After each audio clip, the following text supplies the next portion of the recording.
तो हेलो दोस्तों, स्वागत है आप सभी लोगों का हमारे यूट्यूब चैनल सम्राट अकेडमी। तो दोस्तों, मेरा नाम है आकाश और स्टूडेंट इस वीडियो में हम बात करने वाले हैं मॉडल पेपर के मोस्ट इंपोर्टेंट क्वेश्चन। आज हम इस वीडियो में मॉडल पेपर के क्वेश्चन सॉल्यूशन करने वाले हैं, ठीक है, जो निर्धारित किए गए हैं 2021 बोर्ड एग्जाम के रिलेटेड क्वेश्चन मॉडल पेपर के मैं क्वेश्चन डिस्कस करने वाला हूँ।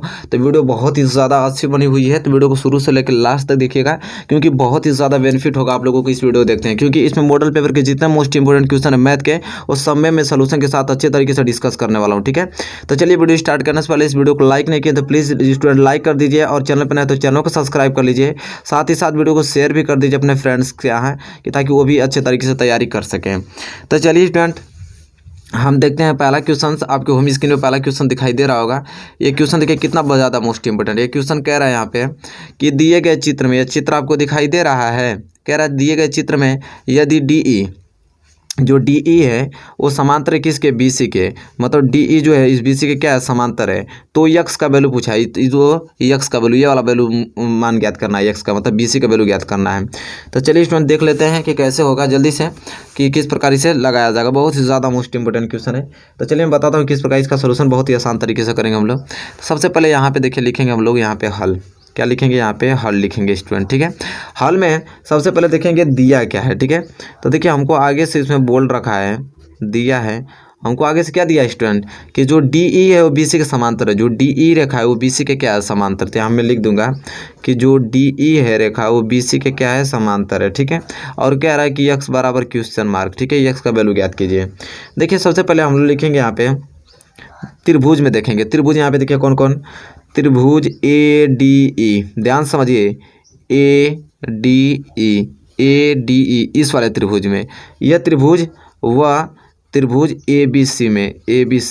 ABC मतलब एक छोटा त्रिभुज ADE वाला और एक ABC में, इन दोनों त्रिभुज में हम देखते हैं। तो हम इसमें देख रहे हैं कि दो, इस त्रिभुज के लिए भी एक कोण A है और बड़ा त्रिभुज के लिए भी एक कोण A है। तो मतलब हम कह देंगे कि जो कोण A है वो कोण A के क्या होगा, बराबर, क्योंकि यह दोनों कोण बराबर है एक ही त्रिभुज के लिए, मतलब इस त्रिभुज के लिए भी यही कोण है और इस त्रिभुज के लिए भी यही कोण A है। मतलब यह कोण क्या है, उभयनिष्ठ है। ये कोण क्या है, उभयनिष्ठ। हम कहेंगे कोण A बराबर कोण A, क्योंकि यह उभयनिष्ठ कोण है। तब यह स्टूडेंट उभयनिष्ठ कोण हो गया, तो आराम से हमें कह सकते हैं, तब ये उभयनिष्ठ कोण हो गया ना। चलिए ये काम हो गया। अब देखिए क्या कर रहे हैं, देखिए A वाला कोण, A वाला D कोण और यहाँ पे B कोण। देखिए अब इसको लिखेंगे कि कोण ADE बराबर कोण ABC। आप कहेंगे कि ये कैसे लिख दिए हैं, तो कोण ADE ये वाला कोण और कोण ABC ये वाला कोण, ये दोनों कोण है जो स्टूडेंट है, यह है, यहाँ पे कंडीशन लिखना पड़ेगा, समझ में आ जाएगा आपको, कि तिर्यक रेखा के एक ही ओर, तिर्यक रेखा के एक ही ओर बने कोण, तिर्यक रेखा के एक ही ओर बने कोण आपस में बराबर होते हैं। आपस में क्या होते हैं स्टूडेंट, बराबर होते हैं, आपस में बराबर होते हैं, ठीक है स्टूडेंट, आपस में क्या होते हैं, बराबर होते हैं। अब ये कंडीशन हो गया। तिर्यक रेखा के कोई, जैसे ये दो, अगर कोई सरल रेखा है, एक यहाँ मैंने तिर्यक रेखा खींच दिया, तो देखिए स्टूडेंट तिर्यक रेखा की एक ही कोण, जो ये कोण है इस कोण के क्या होगा, बराबर होगा स्टूडेंट। जैसे में देखिए ये कोण जो है वो इस कोण के क्या हो गया, बराबर हो गया, ठीक है स्टूडेंट। तो वही चीज़ यहाँ पे लिखा हुआ है, ठीक है, ध्यानपूर्वक आप देखिए कि त्रिभुज, अरे कोण ADE जो कोण है वो बराबर है ABC के। तो इतना क्लियर हो गया ना आपको। चलिए तब इतना क्लियर होता है, देखिए आगे क्या करेंगे, देखिए स्टूडेंट तब ये कोण बराबर हो गया, तो देखिए दो कोण बराबर हो गया ना, तो दो कोण बराबर हो गया तो ये भी कोण आपस में ऑटोमेटिक बराबर हो जाएगा, ये भी तो तिर्यक रेखा वाला ही है ना, तो तीनों कोण बराबर हो गया। तब हम देख रहे हैं यहाँ पे कि तब तीनों कोण बराबर होता है, हम लिखेंगे कि A। अब देखिए A समरूपता नियम से, अब A समरूपता नियम क्या कहता है, A समरूपता नियम, चाहे A इसे A कसौटी नियम भी कह सकते हैं, ठीक है, समरूपता कसौटी नियम, चाहे A समरूपता नियम। अब देखिए ये चीज़ ये कहता है कि अगर दो त्रिभुज है और दोनों त्रिभुज में तीनों कोण अगर आपस में बराबर, तो समझिए कि ये दोनों त्रिभुज आपस में समरूप हैं, ठीक है। तो हमको आराम से कह सकते हैं कि त्रिभुज ABC जो है वो समरूप है त्रिभुज ADE के, मतलब ABC जो त्रिभुज है वो ADE के क्या समरूप है। अब समरूप हो गया तो क्लियर हो गया बात, तब समरूप हो गया तो हम समरूपता वाला नियम लगा देंगे। तो AB बटे में AD बराबर हो जाएगा BC बटे में DE, देखिए BC बटे में DE बराबर हो जाएगा या AC बटे में AC। AC बटे में AE। आप कहेंगे ये क्या लिख दिए हम, तो यह क्या होता है, सर्वांगसम त्रिभुज की भुजाएं समानुपातिक होती है। ठीक है, समरूप है ना, सॉरी समरूप नहीं है, तो समरूप त्रिभुज की भुजाएं, जो समरूप त्रिभुज की भुजाएं होती है ना, समरूप त्रिभुज की भुजाएं, तो याद रखिएगा स्टूडेंट, अगर दो त्रिभुज आपस में समरूप है तो उस समरूप त्रिभुज की भुजाएं जो होती हैं, समरूप त्रिभुज की भुजाएं क्या होती हैं, समानुपातिक होती हैं। क्या होती हैं, समानुपातिक होती हैं। ये बात आपको याद होना चाहिए, पढ़े भी होंगे आप लोग, जानते भी होंगे। ठीक है, समरूप त्रिभुज की भुजाएं क्या होती हैं, समानुपाती होती है। तब ये समानुपाती होंगे तो मैं उनकी भुजा को समानुपात में लिख दिया। अब देखिए हमसे पूछा क्या स्टूडेंट, BC का वैल्यू, हमको किसा BC का वैल्यू पूछा है। तो देखिए BC का हमको याद करने का, तो इसी में आएगा BC, इसमें तो है नहीं, तो हम लोग इस कंडीशन को लेके चलेंगे क्योंकि BC इसी में है, मतलब हम लेके चलेंगे AB बटे में AD बराबर हो जाएगा किसके, BC बटे में DE के बराबर हो जाएगा। अब देखिए AB का वैल्यू दिया था स्टूडेंट, देखिए A और B, AB का वैल्यू क्या हो जाएगा, 2 और 3, 3 2 5, मतलब AB पूरा कितना हो जाएगा, 5 हो जाएगा। तो यहाँ लिखेंगे क्या, AB को हम क्या लिख सकते हैं, अच्छा आप ही बताइए, AB को क्या मैं लिख सकता हूँ, AD प्लस BD नहीं लिख सकता हूँ, AD प्लस क्या BD नहीं लिख सकता हूँ, आराम से लिख सकता हूँ, बटे में एक क्या हो जाएगा, AD हो जाएगा। ठीक है स्टूडेंट, अब ये क्या हो गया, AD बराबर एक क्या हो जाएगा आपका BC बटे में DE। अब हमको करना स्टूडेंट ये है AD बराबर कितना दिया, देखिए आप AD बराबर 2, तो AD की जगह क्या लिख देंगे, 2 लिख देंगे, और प्लस BD बराबर कितना दिया है, 3, तो BD की जगह लिख देंगे 3 बटे में AD कितना दिया है 2, तो हम क्या लिख देंगे 2 बराबर BC कितना दिया है, देखिए BC तो x दिया, हमको यही x निकालना है, बटे में DE। अब देखिए अब बात आ गया DE का, अब DE क्या लिखेंगे स्टूडेंट, इसको समझिए। अब देखिए अच्छा डी का वैल्यू आगे से दिया है स्टूडेंट, आगे से D का वैल्यू दिया था, मैं लिखा नहीं हूँ, मतलब फिगर में ही आपको डी का वैल्यू 4 सेंटीमीटर दिया है। ठीक है, मैं लिखा नहीं था, उसको भूल गया था, लेकिन आप लोग नोट कर लीजिएगा, D का वैल्यू 4 सेंटीमीटर दिया है। ठीक है, तो यहाँ पे DE आ गया ना, तो DE का वैल्यू 4 सेंटीमीटर आगे से मतलब क्वेश्चन में ही दिया है।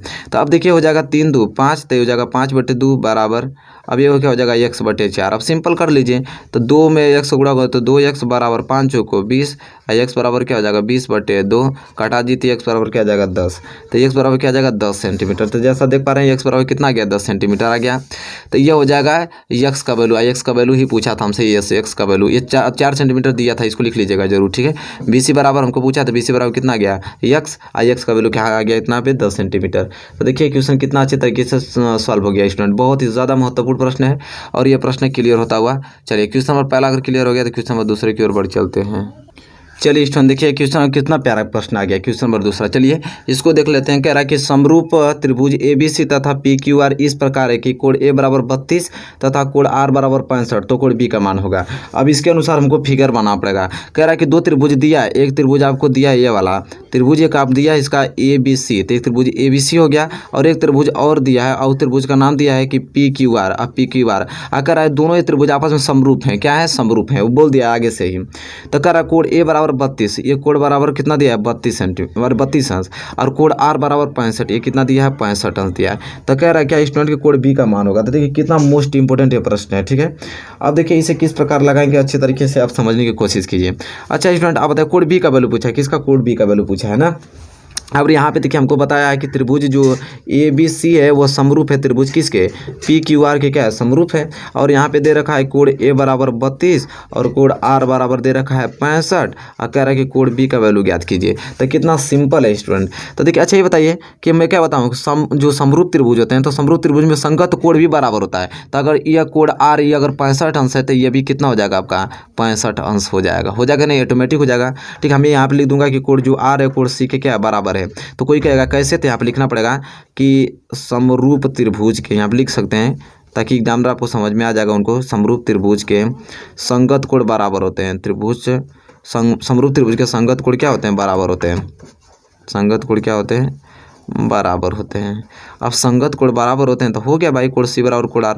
तो अब हमको देखिए कोण B का ज्ञात करना, तो कोण B ज्ञात करना तो सिंपल कितना आसानी से हो जाएगा कि कोण A प्लस कोण B और कोण C, ठीक है, बराबर कितना हो जाएगा 180 अंश, क्योंकि त्रिभुज के तीनों अंतःकोणों का योग 180 अंश होता है। तो यहाँ पे लिख देंगे त्रिभुज कोण युग्म, त्रिभुज कोण युग्म गुण यहाँ पे लगेगा, ठीक है। मतलब त्रिभुज के अंतः कोणों का योग 180 अंश होता है, आप लोग भी जानते हैं। कोण ए बराबर दिया है 32 अंश और कोण बी तो हमको निकालना ही है। कोण सी बराबर दिया है 65 अंश और बराबर दे दिया है 180 अंश। अब इसको हल कर दीजिए, तब 5 और 2 7 और 6 तीनों 97 अंश। कोण बी बराबर 180 अंश। अब यहाँ से कोण बी का वैल्यू निकालना, तो कोण बी बराबर क्या हो जाएगा 180 अंश और -97 उधर चल जाएगा, ठीक है। +97 उधर तो माइनस है ना होगा। अब कोण बी बराबर कितना हो जाएगा, यहाँ से 3 बच गया और यहाँ से कितना बचेगा 9 8 17 8 बच गया, ठीक है। मतलब कितना अंश 83 अंश। तो यहाँ पे स्टूडेंट जैसा कि देख पा रहे हैं कि कोण बी बराबर कितना गया 83 अंश आ गया। कितना सिंपल है, बहुत ही ज़्यादा मोस्ट इंपोर्टेंट क्वेश्चन, मतलब बहुत आसान तरीके से लगा दिया। तो कोण बी बराबर 83 अंश, यही हो जाएगा इसका क्या सही आंसर हो जाएगा student. I hope question number दूसरा भी क्लियर हो जाएगा। देखिए इसी प्रकार के क्वेश्चन आपको बोर्ड एग्जाम में देखने को मिलेंगे और आप आसानी से इन सारे क्वेश्चनों को कर डालेंगे स्टूडेंट, ठीक है। चलिए बताइए कैसा वीडियो लग रहा है, अच्छा लग रहा है ना। चलिए क्वेश्चन नंबर तीसरे की ओर बढ़ चलते हैं। अब इस प्रश्न को तो आप देखते ही कर देंगे, इसमें तो कुछ है ही नहीं। अब देख रहे हैं बहुत ही सिंपल प्रश्न है। अब क्या करना है, इसको बहुत ही सिंपल है, तुरंत हल कर देंगे कि यदि x² -1/9 बराबर 0 हो तो x का वैल्यू पूछा। बताइए सिंपल पेपर बहुत ही ज़्यादा आसान है, आप तो तुरंत कर देंगे इसको कि x² -1/9 बराबर 0 है। तो कितना सिंपल है कि x² बराबर -1/9 उधर जाएगा तो +1/9 आ जाएगा और यहाँ से x बराबर निकालेंगे तो वर्ग है तो उधर जाएगा तो किस में जाएगा वर्गमूल में हो जाएगा। और x बराबर 1 का वर्गमूल 1 और 9 का वर्गमूल 3, तो x बराबर 1/3, बात खत्म। तो कितना देखिए सिंपल इक्वेशन आते हैं। ऐसे ही क्वेश्चन आपको बहुविकल्पी में पूछे जाएंगे, अति लघु उत्तरीय में पूछे जाएंगे, आराम से आप कर दीजिएगा, ठीक है। चलिए क्वेश्चन नंबर यहाँ पे तीसरा क्लियर होता है स्टूडेंट। हम बढ़ेंगे अगले क्वेश्चन की ओर, क्वेश्चन नंबर 4 की ओर। चलिए स्टूडेंट देख लीजिए, अब आप ही देख लीजिए क्वेश्चन नंबर 4 को कितना इजी है क्वेश्चन कि नहीं, आप आसानी से कर लेंगे कि नहीं। इसको देखिए कितना सिंपल है कि यदि 10a बराबर 5/12 है तो 10a + cos a एक कोष्टक में आप इंटू sec a का मान ज्ञात करने के लिए बोला है। कितना सिंपल है। तो देखिए चलिए तुरंत हल कर दीजिए इसको कि 10a बराबर दिया आपको क्या 5/12 दे रखा है।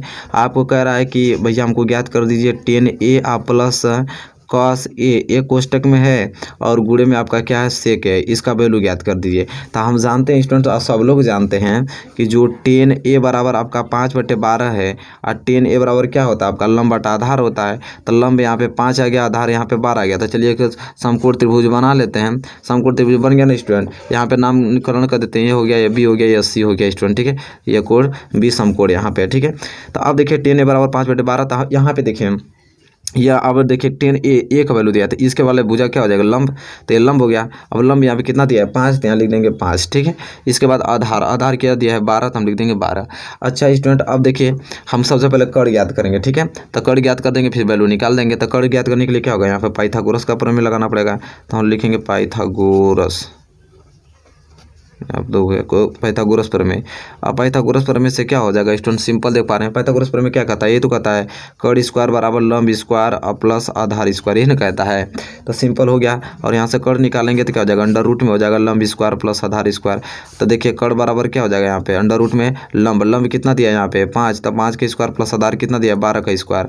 तो के बराबर क्या हो जाएगा कर्ण बराबर 5 का स्क्वायर 25 और 12 का क्या हो जाएगा 144 हो जाएगा। सिंपल करना हमको क्या है स्टूडेंट, कुछ नहीं। के बराबर क्या हो जाएगा यहाँ पे 5 4 9 और 4 2 6 169 हो जाएगा स्टूडेंट। तो यहाँ से क्या हो जाएगा के बराबर 169 का वर्गमूल क्या होता है 13 होता है। तो कर्ण हमारा कितना निकल गया 13। तब हमको मालूम चल गया कि कर्ण हमारा 13 निकल गया।